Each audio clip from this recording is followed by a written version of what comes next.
Do you remember this sound? For millions of people around the world, that iconic tune wasn't just a ringtone. It was the soundtrack of the early 21st century. And the name that went with it? Nokia. For over a decade, Nokia wasn't just a phone company. It was the Asterisk phone company. At its peak, it sold more phones than its next three competitors combined. Think about that. 1 in every 2 smartphones sold globally was a Nokia. They were the undisputed kings, the titans of the industry, seemingly invincible. Their phones were legendary for their durability. Who hasn't heard a story about a Nokia 3310 surviving an insane drop, or even being used as a hammer? They were innovative, giving us things like internal antennas, colorful swappable covers, and of course the legendary game, Snake. It felt like their reign would last forever. So, what happened? How did this giant, this symbol of mobile communication, fall from grace so spectacularly and so quickly? The answer is a fascinating and cautionary tale. It wasn't an external enemy that brought them down. Nokia wasn't defeated by Apple or Google. Nokia was defeated by itself. Let's rewind to the golden years. In the late 90s and early 2000s, Nokia was on top of the world. They were masters of hardware. Their supply chain was a work of art, allowing them to produce high-quality phones at a massive scale and at various price points. From the premium, business-focused communicator series to the fun and affordable 3000 series, they had a phone for everyone. They understood that a phone wasn't just a tool. It was a personal statement. This focus on hardware and user-centric design made them beloved. Their internal motto was connecting people, and they truly did. They were pioneers, pushing the boundaries of what a mobile device could be. They introduced cameras to phones, brought GPS navigation to the masses, and experimented with all sorts of wild and wonderful form factors. They had research and development centers all over the world, filled with brilliant engineers imagining the future. In fact, many of the features we take for granted in our smartphones today were first prototyped in a Nokia lab years, sometimes even a decade, before they became mainstream. They envisioned a world of touchscreens, app stores, and high-speed mobile internet long before the iPhone was even a rumor. So if they were so far ahead, where did it all go wrong? The seeds of Nokia's downfall were sown right at the peak of its success. The problem was internal. While the hardware division was a well-oiled machine, the software side was a mess. Nokia was running on an operating system called Symbian. Now, Symbian was great for the feature phones of its time, but it was clunky, difficult to develop for, and simply not built for the coming age of touchscreens and complex applications. It was like trying to run a modern supercomputer on an old, outdated operating system. It just couldn't keep up. Internally, Nokia was a company at war with itself. There were fierce rivalries between different departments. The team working on the old but profitable Symbian phones fought against the teams trying to develop new, futuristic operating systems. Management was plagued by bureaucracy and complacency. Success had made them slow and resistant to change.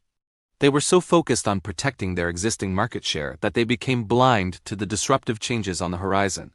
They saw the future in their labs, but they failed to bring it to the market. Then in 2007, everything changed. Steve Jobs walked onto a stage and introduced the world to the iPhone. The iPhone wasn't just a new phone, it was a new category of device. It had a giant, beautiful touchscreen, a seamless user interface, and most importantly, a revolutionary software experience. For the first time, the software, not the hardware, was the star of the show. Nokia's executives initially dismissed it. One famously said, "It's the most expensive phone in the world. And it doesn't appeal to business customers because it doesn't have a keyboard." They completely missed the point. They saw the iPhone's weaknesses, its high price, its fragile design, its poor battery life, but they failed to see its world-changing strength, the user experience. While Nokia was still trying to patch up its aging Symbian system, Apple was building a vibrant ecosystem with its App Store, creating a flywheel of innovation that Nokia simply couldn't match. A year later, another bombshell dropped: Google's Android. Android was an open-source operating system that Google gave away to any manufacturer who wanted it. Suddenly, companies like Samsung, HTC, and Motorola could create phones that offered a software experience similar to the iPhone but at a much lower cost. This created a two-front war for Nokia. At the high end, they were being crushed by the desirability and simplicity of the iPhone. At the low end, they were being swamped by a tidal wave of affordable, capable Android devices. Nokia was trapped in the middle, with an outdated operating system, a confused strategy, and a corporate culture that was too slow to react. They tried to fight back. They developed a new operating system called Maemo, then Migo, which was actually quite brilliant. The Nokia N9 running Migo was a beautiful device with a fantastic user interface. Many critics loved it. But it was too little, too late. The company lacked the conviction to go all in on it. This is where the final fatal decision was made. In 2011, Nokia announced a strategic partnership with Microsoft. They would abandon their own operating systems, Symbian and the promising Migo, and exclusively use Windows Phone for their future smartphones. The CEO at the time described it as jumping from a burning platform. The idea was to create a third ecosystem to compete with Apple's iOS and Google's Android. On paper, it might have seemed like a bold move. Microsoft had deep pockets and a strong software background. But in reality, it was a disaster. Developers weren't interested in building apps for a third platform with a tiny market share. Consumers were confused by the new interface and the lack of popular apps like Instagram and YouTube. The partnership essentially handed the keys to Nokia's future to another company. By adopting Windows Phone, Nokia lost control of its most critical asset, its software. The very thing that had made the iPhone so successful was the thing Nokia willingly gave away. Sales plummeted. The once mighty king of mobile phones was now bleeding money, laying off tens of thousands of employees and watching its market share evaporate. The end came in 2013, in a move that shocked the world. Microsoft announced it was acquiring Nokia's entire devices and services business. The company that had once defined the mobile phone industry was sold for a fraction of its former value. The brand that was once a household name across the globe was effectively gone from the world of phones. It was a tragic end to a story that had started with so much promise. The Nokia that exists today is a very different company, focused primarily on telecommunications network equipment. While the brand name has since been licensed to another company to make new phones, the original spirit, the innovation, and the market dominance of the old Nokia are a thing of the past. So what can we learn from the fall of this giant?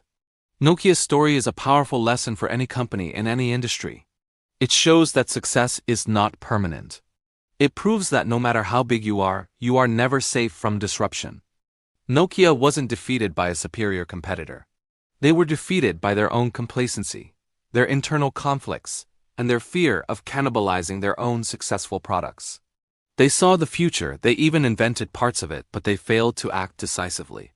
They were a hardware company in a world that was rapidly shifting to software and ecosystems. They were so focused on building the best phone that they forgot to build the best experience. The story of Nokia serves as a stark reminder that in the fast-paced world of technology, you either disrupt or you get disrupted. The giants of today can easily become the relics of tomorrow if they fail to adapt, innovate, and most importantly, have the courage to embrace the future, even if it means leaving the comfortable past behind. Thank you so much for watching. What was your first Nokia phone? I'd love to read about your memories in the comments below. If you enjoyed this video and want to see more stories from the world of technology, don't forget to hit that like button and subscribe to the channel. We'll see you in the next one.